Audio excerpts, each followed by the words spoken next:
Big boss Malayalam season 7. എന്തായാലും നമ്മുടെ Gizele ഔട്ടാവുകയാണ്. Gizele anti അങ്ങനെ ഇന്ന് ഔട്ടാവും. ഓക്കെ, സങ്കടമുണ്ട്. പക്ഷെ പറഞ്ഞിട്ട് കാര്യമില്ല, വോട്ടില്ലല്ലോ. എന്റെ ഒരു ഇതില് ജിസേൽ ആദ്യം വന്ന സമയത്ത് ഗെയിം എങ്ങനെ കളിച്ചിരുന്നു അതുപോലെ ഗെയിം കളിച്ചു വന്നിരുന്നെങ്കിൽ ജിസേൽ ഇപ്പോഴും അവിടെ നിന്നേനെ, കുറച്ചുകൂടെ ഫാൻസ് ഉണ്ടായേനെ. ആദ്യത്തെ ആ ഒരു ഫാനിസം നിലനിർത്തിക്കൊണ്ട് പോകാൻ ഈ ജിസേലിന് പറ്റിയില്ല എന്നുള്ളതാണ് ജിസേലിന് പറ്റിയ ഏറ്റവും വലിയ തെറ്റ്. പ്രത്യേകിച്ച് ഈ ആര്യനുമായിട്ടുള്ള കൂട്ടുകെട്ട്, അക്ബറുമായിട്ടുള്ള കൂട്ടുകെട്ടൊക്കെ നമുക്കറിയാം. ആദ്യം മുതലേ അതുപോലെ തന്നെ അനുമോളെ കോർണർ ചെയ്യുന്നത്, കള്ളത്തരം കാണിക്കുമ്പോൾ അനുമോൾ അത് പിടിക്കാൻ പോകുന്നത്. അപ്പൊ അനുമോൾക്കെതിരെ അങ്ങ് ഫയറിങ് ആയിരുന്നു. അങ്ങനെയൊക്കെ കേട്ട് കേട്ട് കേട്ട് കേട്ട് ഇത് സ്ഥിരമായപ്പോഴത്തേക്ക് ആൾക്കാർ തന്നെ ജിസേലിനെ വെറുത്തു. അതിന്റെ കൂടെയാണ് ആര്യനുമായിട്ടുള്ള ഒരു പുതപ്പിനടിയിലെ ഒരു പരിപാടി. പുതപ്പിനടിയിലെ പരിപാടി നമ്മൾ ആരെയും കാണിച്ചിട്ടില്ല, പക്ഷെ അനുമോൾ അത് അവിടെ കണ്ടു എന്ന് പറഞ്ഞ് കൃത്യമായിട്ട് പറഞ്ഞു. അതിനെ തെളിയിക്കുന്ന രീതിയിൽ ഒരുപാട് പേര് സംസാരിക്കുകയും ചെയ്തു. ആ വീട്ടിനകത്ത് തന്നെ സംസാരം ഉണ്ടായി. അപ്പൊ നമുക്ക് ഏകദേശം മനസ്സിലായി ബിഗ് ബോസ് നമ്മളെ കാണിക്കാതിരുന്നതാണെന്ന്. നെഗറ്റീവായിട്ട് വന്നപ്പോഴും അവിടെ ഗെയിം കളിക്കാൻ മറന്നുപോയി ഈ ജിസേൽ. ആര്യനെ സംബന്ധിച്ചിടത്തോളം ആര്യൻ അവിടെ ഒന്നുമില്ലെങ്കിലും ഗെയിം കളിക്കുന്നുണ്ട്, ടാസ്ക് വരുമ്പോൾ ടാസ്കിൽ കളിക്കുന്നുണ്ട്, ജയിക്കുന്നുണ്ട്. അപ്പം ജനങ്ങളുടെ മനസ്സിലേക്ക് ഇപ്പോൾ ഒരു നെഗറ്റീവ് ഉണ്ടെങ്കിലും ടാസ്ക് ജയിച്ചു വരുമ്പോൾ അവൻ നല്ലൊരു പ്ലെയർ ആണ്, കുഴപ്പമില്ല, ജിസേലിനോട് കൂടെ ചേർന്നത് മാത്രമേ ഉള്ളൂ തെറ്റ് എന്ന് എല്ലാവർക്കും പറഞ്ഞിട്ട് ഞാനും പറഞ്ഞിട്ടുണ്ട്. പക്ഷെ ആ സമയത്തും അവിടെ ജിസയില് ഗെയിം കളിക്കുകയോ അല്ലെങ്കിൽ ഗെയിമിലൊക്കെ പാർട്ടിസിപ്പേറ്റ് ചെയ്യാറുണ്ട്, പക്ഷെ ഒന്നും അങ്ങോട്ട് ആത്മാർത്ഥമായിട്ട് കളിക്കുന്നതായിട്ട് എനിക്ക് തോന്നിയിട്ടില്ല. പിന്നെ കണ്ടന്റ് ഇല്ലാതായി ജിസേലിന് പിന്നെ കണ്ടന്റ് എന്ന് പറഞ്ഞാൽ ആര്യനുമായിട്ടുള്ള ആ ഒരു കണ്ടന്റ് മാത്രം. എന്നുവെച്ചാൽ പുതപ്പിന്റെ അടിയിൽ എന്താണ് നടക്കുന്നത് അത് തിരക്കി നടക്കുന്ന കുറച്ചു പേര്, ആ ഒരു കണ്ടന്റ് മാത്രമായി ചുരുങ്ങി. അതൊക്കെ തന്നെയാണ് ജിസേൽ ഔട്ടാകാൻ കാര്യം. എന്തായാലും ജിസേൽ ഔട്ടായി കഴിഞ്ഞപ്പോൾ തന്നെ ബിഗ് ബോസ് അടുത്ത ഇരയെ ആര്യൻ ഇട്ട് കൊടുത്തിട്ടുണ്ട്. വേറെ ആരുമല്ല, ലക്ഷ്മിയെ.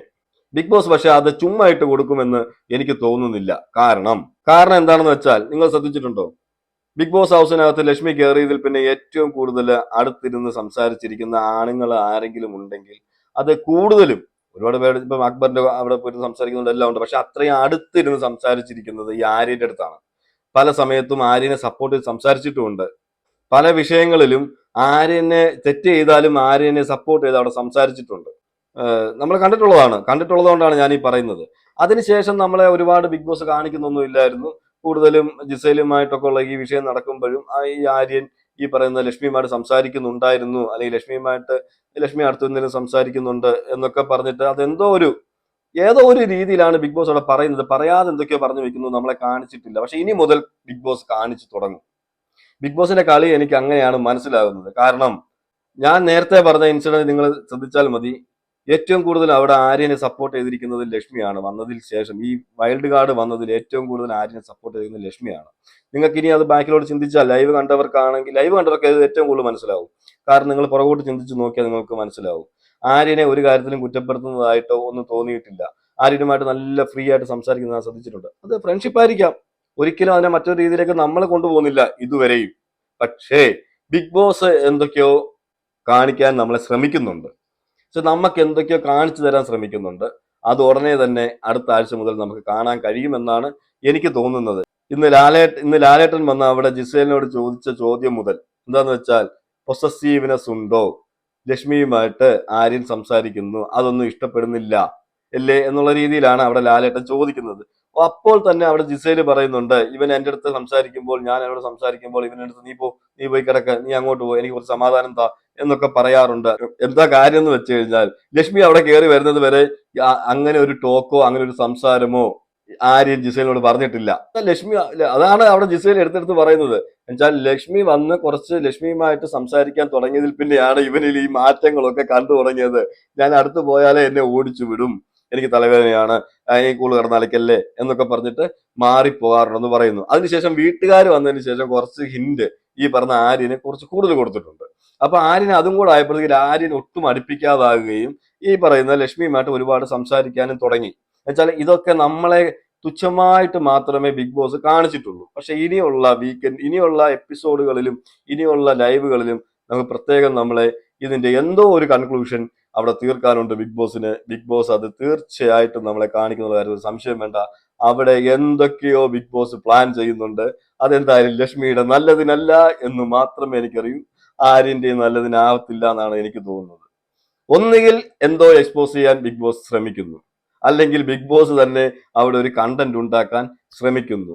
ഇതിൽ രണ്ടിലൊന്ന് എന്തായാലും നമുക്ക് ഇനി വരുന്ന ആഴ്ചകളിൽ നമുക്ക് മനസ്സിലാവും. അപ്പോൾ ജിസേൽ എന്ന പണി ആര്യനെ വിട്ട് വെളിയിലേക്ക് പോകുമ്പോൾ ലക്ഷ്മി എന്നൊരു പണി ഉറപ്പായിട്ടും ആര്യനൊപ്പം ഉണ്ടാവും. എന്ന് വെച്ചാൽ ആര്യനെ ഒരു കാരണവശാലും ജീവിക്കാൻ അനുവദിക്കത്തില്ലെന്നാണ് ബിഗ് ബോസ് പറഞ്ഞേക്കുന്നത്. ഞാൻ നേരത്തെ എന്റെ വീഡിയോയിലൊക്കെ പറഞ്ഞിട്ടുണ്ട്, ജിസേൽ കാരണം ഏറ്റവും കൂടുതൽ നെഗറ്റീവ് ആയത് ആര്യനാണ്.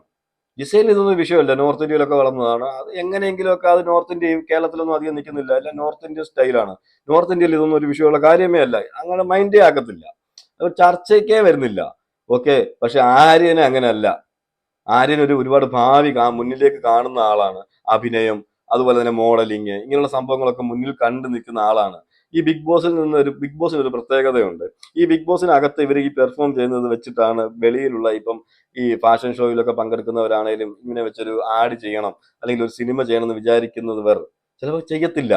എന്നുവെച്ചാൽ വെളിയിൽ നെഗറ്റീവ് ഒരുപാട് ആയി കഴിഞ്ഞാൽ പിന്നെ ആൾക്കാർ അവരെ അങ്ങ് വെറുത്ത പോലാണ്. ബിഗ് ബോസ് ഷോയ്ക്ക് അങ്ങനെ ഒരു കുഴപ്പമുണ്ട്. ഇപ്പൊ നല്ല സീരിയലിലും സിനിമയിലൊക്കെ തിളങ്ങി നിന്ന സമയത്ത് പലരും ബിഗ് ബോസ് ഹൗസിനകത്ത് കയറിയിട്ടുണ്ട്.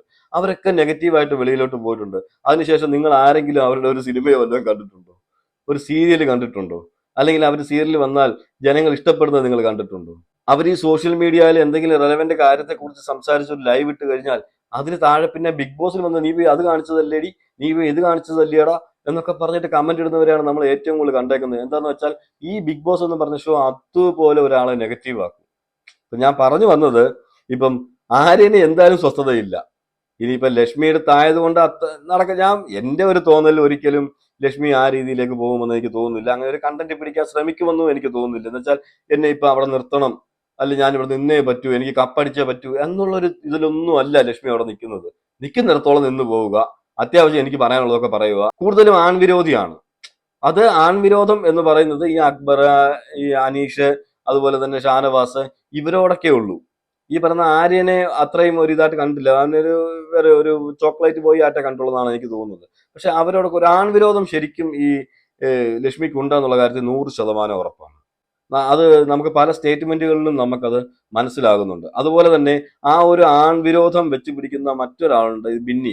എനിക്ക് തോന്നുന്നു ഈ ബിന്നിയും ഈ പറഞ്ഞ ലക്ഷ്മിയും കൂടി ഒരു പ്ലാനിങ് ആണോ എന്ന് എനിക്ക് സംശയമുണ്ട്. എന്ന് വെച്ചാൽ ഇനി ഈ ആൺവിരോധം കാണിച്ച് കുറച്ച് ദിവസം ഇവിടെ നിന്ന് കഴിഞ്ഞാൽ കുറച്ച് ലേഡീസിന്റെ വോട്ടുകൾ പിടിക്കാൻ, കുറച്ച് അമ്മമാരുടെ വോട്ടുകൾ പിടിക്കാന്നൊക്കെ ആയിരിക്കും. എന്ന് വെച്ചാൽ ഈ ബിന്നി സീരിയലൊക്കെ ഉള്ളതാണല്ലോ, ബിന്നിയെ കുറെ പേര് സീരിയലൊക്കെ കണ്ട് ഇഷ്ടപ്പെടുന്നവരുണ്ട്.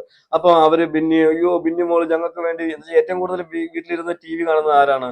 ഈ പറഞ്ഞ സീരിയൽ കാണുന്നത് ആരാണ്? ലേഡീസ് ആണ്. ആണുങ്ങളെക്കാൾ കൂടുതൽ ലേഡീസ് ആണ്. ആണുങ്ങൾ കാണുന്നവരുണ്ട്, കുറച്ച് പേരൊക്കെ ഉള്ളൂ. പക്ഷെ ഏറ്റവും കൂടുതൽ ലേഡീസ് ആണ് കാണുന്നത്. അവരെ എങ്ങനെ അട്രാക്ട് ചെയ്യണം, അല്ലെ അവരെ എങ്ങനെ കുരുക്കണം എന്നുള്ളത് ബിന്നിക്ക് കൃത്യമായിട്ട് അറിയാം.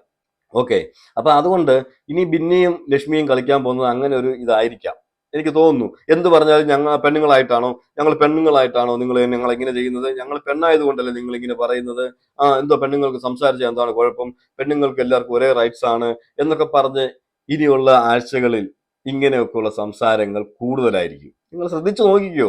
ഞാൻ പറയുന്നതിൽ എന്തെങ്കിലും തെറ്റുണ്ടെങ്കിൽ നിങ്ങൾ തെറ്റാണ് എന്ന് പറഞ്ഞാൽ മതി. എന്റെ വീഡിയോയുടെ താഴെ വന്ന് എന്നെ നിങ്ങൾ പൊങ്കാലയിട്ടോ. ഇനി നടക്കാൻ പോകുന്ന കാര്യമാണ് ഞാൻ ഈ പറയാൻ പോകുന്നത്. അങ്ങനെ ഒരു ആൺവിരോധം ഈ പറയുന്ന ലക്ഷ്മിക്കുണ്ട്, അതുപോലെ തന്നെ ബിന്നിക്കും ഉണ്ട്. ബിന്നി പക്ഷെ അതൊരു ഗെയിം സ്ട്രാറ്റജി ആയിട്ടാണ് മാറ്റിയിരിക്കുന്നത്. പക്ഷേ ലക്ഷ്മിക്ക് അങ്ങനെയല്ല, ലക്ഷ്മി അങ്ങനെ തന്നെയാണ്. ലക്ഷ്മിക്ക് പിന്നെ ഡബിൾ സ്റ്റാൻഡ് നമ്മൾ കണ്ടിട്ടുണ്ട് പല പ്രാവശ്യം. അതുപോലെയാണ് ആദില നൂറയുടെ വിഷയത്തിൽ. ആദിലെ അന്ന് ആ ഒരു എപ്പിസോഡിൽ വന്നു കഴിഞ്ഞപ്പോഴത്തേക്ക് ഞാൻ ആ വിഷയത്തിൽ ഉറച്ചു നിൽക്കുന്നു എന്ന് പറയുന്ന ലക്ഷ്മി ആ നിൽക്കുന്നു എന്ന് പറഞ്ഞപ്പോഴാണ് ആൾക്കാർ ഒരുപാട് പേര് സപ്പോർട്ട് ചെയ്തത്. ഓക്കെ, ഒരു തന്റെ ഇടമുള്ള ഒരു പെൺകുട്ടി എന്ന് പറഞ്ഞിട്ട്. പക്ഷെ കഴിഞ്ഞ ദിവസം നോക്കിയപ്പോൾ അതിലെടുത്ത് പോയിരുന്നു മാപ്പ് പറയുന്നു, എനിക്ക് അങ്ങനെ പറ്റിപ്പോയതാ, മാപ്പ് തരണം എന്ന്. ഓക്കെ, എന്നിട്ട് കുറച്ചുകൂടെ കഴിഞ്ഞിട്ട് അപ്പുറത്തോട്ട് മാറി ഇരുന്നിട്ട് ഞാൻ നോക്കുന്നു അക്ബറും ഷാനവാസും എല്ലാം കൂടെ സംസാരിക്കും. അവരും മറ്റേ ആ പഴയ ആ വിഷയത്തെ കുറിച്ച് ചോദിക്കും. എനിക്കത് നോർമലൈസ് ചെയ്യാൻ പറ്റത്തില്ലെന്ന് പറയുന്നു. ഈ ഡബിൾ സ്റ്റാൻഡ് ആണോ ട്രിപ്പിൾ സ്റ്റാൻഡ് ആണോ എന്നൊക്കെ ഇനി മനസ്സിലാക്കി എടുക്കേണ്ടിയിരിക്കുന്നു. എന്തായാലും ബിഗ് ബോസ് ഒരു അന്യായ പണിയാണ് വെച്ചിരിക്കുന്നത്. അതിന് ഏത് രീതിയിൽ എങ്ങനെ പോകുമെന്ന് അറിയത്തില്ല. എന്തായാലും ജിസേൽ ഔട്ട് ആകുന്നുണ്ട്. ജിസേൽ ഔട്ടായതിന്റെ കാരണമൊക്കെ നമുക്കറിയാം, ഗെയിം ഇല്ലാത്തത് കൊണ്ട് തന്നെയാണ്. പക്ഷെ എന്തായാലും ഇവിടെ ജിസേലിന് മുന്നേ ഔട്ടാകേണ്ട ഒരാൾക്കാരൊക്കെ അവിടെ ഉണ്ട്. ഞാൻ നോക്കിയിട്ട് ജിസേലിന് അത്രയും പോലും സ്ക്രീൻ സ്പേസ് പിടിക്കാൻ പറ്റാത്ത ആൾക്കാരാണ് ഈ പറയുന്ന സാബുമാനും ലക്ഷ്മിയും. അത് കറക്റ്റ് കാര്യമാണ് കേട്ടോ. ബിന്നി ബിന്നിയൊക്കെ സ്ക്രീൻ സ്പേസ് പിടിക്കുന്നത് ഈ ഷാനവാസിനോടും അനീഷിനോടും ഒക്കെ ചുമ്മാ പോയിട്ട് അങ്ങോട്ട് ചൊറിഞ്ഞിട്ടാ. സ്വന്തമായിട്ട് കണ്ടന്റ് ഒന്നും ഇല്ല. പക്ഷേ ഈ ലക്ഷ്മിയും ഷാനവാസും, ബിന്നി അവിടെ നിൽക്കട്ടെ, ബിന്നി അവിടെ നിൽക്കണം. എന്ന് വെച്ചാൽ ബിന്നി ഇനി എക്സ്പോസ് ആകാനുണ്ട്. സാവുമാനെ സംബന്ധിച്ചിടത്തോളം സാവുമാൻ ഇനി എക്സ്പോസ് ആകാനൊന്നുമില്ല. സാവുമാൻ ഇതിൽ കൂടുതലൊന്നുമില്ല, കഴിഞ്ഞ്. അതുപോലെ ലക്ഷ്മിയുടെ വെടിക്കെട്ട് കഴിഞ്ഞിരിക്കുക. എന്ന് വെച്ചാൽ ലക്ഷ്മിയും തീർന്നു. ലക്ഷ്മി അന്നത്തെ ആ വിഷയത്തോട് കൂടി ഒന്ന് പൊങ്ങി വന്നു. പിന്നെ ലക്ഷ്മിക്കും അവിടെ ഗെയിം ഒന്നുമില്ല. ആ ഒരു രീതി, ആ ഒരു വിഷയത്തിന്റെ മേളിൽ മാത്രമാണ് പിടിച്ചു നിന്നത്.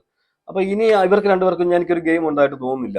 ഒന്നുമില്ലെങ്കിലും ബിന്നി ഞാൻ നേരത്തെ പറഞ്ഞതുപോലെ എങ്ങനെയെങ്കിലും പോയി ചൊറിഞ്ഞ് കണ്ടന്റ് ഉണ്ടായിക്കോളും. പക്ഷെ ഇവർക്ക് അങ്ങനെയുള്ളൊന്നുമില്ല.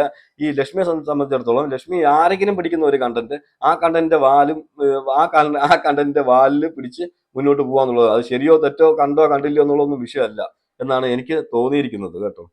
എന്തായാലും ഈ സാബുമാനും ലക്ഷ്മി അവിടെ നിൽക്കുമ്പോൾ ജിസയിൽ ഔട്ടായത്, ഒനിയിൽ ഔട്ടാവുന്നതൊക്കെ ഇത് നമുക്ക് ഒരുപാട് കണ്ടന്റുകൾ ഇനിയും കിട്ടിയേനെ ഇവർ രണ്ടുപേരും അവിടെ ഉണ്ടായിരുന്നെങ്കിൽ. ഈ പറയുന്ന ലക്ഷ്മിയും സാബുമാനും ഔട്ടായിട്ട് ജിസയിലും ഒനിയിലും ഈ ഒരു ആഴ്ചയൊക്കെ മുന്നോട്ട് അങ്ങ് ഉണ്ടായിരുന്നെങ്കിൽ ഒരുപാട് കണ്ടന്റുകൾ ഉണ്ടായേനെ എന്ന് എനിക്ക് തോന്നുന്നു. എന്തായാലും പ്രേക്ഷകരുടെ വിധിയാണല്ലോ. പ്രേക്ഷകർ വോട്ട് ചെയ്യുന്നു വെച്ചാൽ പ്രേക്ഷകർക്ക് ഒരാളെ നേരത്തെ മുതലേ ഇഷ്ടമില്ലാതെ വന്നു കഴിഞ്ഞാൽ അവരങ്ങനെ തന്നെ ചെയ്യത്തുള്ളൂ. അവരിനി അവരെത്ര നല്ലത് കാണിച്ചെന്ന് പറഞ്ഞാലും അപ്പൊ പോയി നല്ലത് കാണിച്ചെന്ന് പറഞ്ഞാലും രക്ഷയില്ല. എന്ന് വെച്ചാൽ അവർ വേറൊരാളുടെ ഫാൻസ് ആയി പോകും ആ സമയത്ത്. അപ്പൊ അവർക്കെതിരെ നിൽക്കുവാണെങ്കിൽ അവരെ മറിച്ച് വോട്ട് ചെയ്യും. അങ്ങനെയൊക്കെ സംഭവിക്കാറുണ്ട്. അവരുടെ ആൾക്കാർ എലിമിനേഷനിൽ വന്നില്ലെങ്കിൽ വേറൊരാളെ പുറത്താക്കാൻ വേണ്ടിയിട്ടൊക്കെ വോട്ട് ചെയ്യും. ഇല്ല ഇല്ല എന്നൊക്കെ ഓരോരുത്തർ പറയും. ചുമ്മാതാ, എല്ലാവരും ചെയ്യുന്ന കാര്യങ്ങളാണ് ഇതൊക്കെ. എന്തായാലും ലക്ഷ്മിയും ആര്യനും തമ്മിലുള്ള എന്താണ് ഇനി ബിഗ് ബോസ് ഉദ്ദേശിക്കുന്നത് അവരെ വെച്ചുകൊണ്ട് എന്നുള്ളത് ഇനി നമുക്ക് മുന്നോട്ടുള്ള ദിവസങ്ങളിൽ കാണാൻ കഴിയും. എന്തായാലും ആര്യ, നീ സൂക്ഷിച്ചോ, നിനക്കത് നല്ലതിനല്ല എന്ന് എനിക്ക് പറയാനുള്ളൂ. എന്തായാലും ആര്യന് ഒരു രക്ഷയുണ്ടെന്ന് എനിക്ക് തോന്നുന്നില്ല. ആര്യന്റെ കാര്യത്തിൽ ബിഗ് ബോസ് എന്തായാലും ഒരു തീരുമാനം ഉണ്ടാക്കിയിട്ടേ വിടത്തുള്ളൂ എന്നാണ് എനിക്ക് തോന്നുന്നത്. എന്തായാലും നിങ്ങൾ നിങ്ങളുടെ അഭിപ്രായങ്ങൾ കമന്റ് ചെയ്യുക. മറ്റൊരു വീഡിയോ ആയിട്ട് നമുക്ക് കാണാം.